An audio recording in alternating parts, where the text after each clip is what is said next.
Il Colle di Sant'Elia è un'altura che si trova in provincia di Gorizia, nella regione Friuli-Venezia Giulia, di fronte al Sacrario di Re di Puglia. Fu il primo cimitero degli Invitti della Terza Armata. L'opera fu inaugurata nel 1923 ed ospitava i resti di circa 30.000 soldati caduti nella zona del Carso Isontino.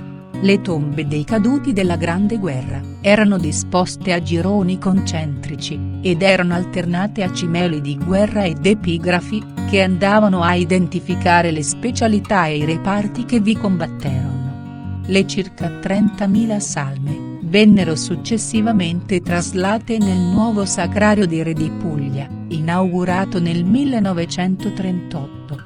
Il cimitero degli Invitti, del Colle Sant'Elia, fu quindi spogliato delle sue funzioni, e riconvertito in Parco della Rimembranza.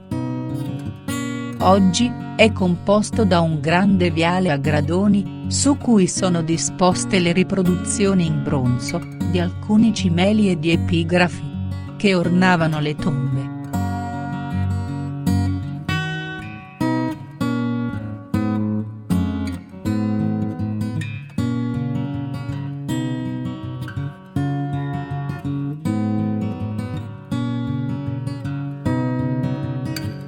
Sulla cima, dove in origine vi era un piazzale con una cappella votiva, ed un obelisco a forma di faro, è situata una colonna romana, proveniente da Aquileia, che ricorda i caduti di tutte le guerre.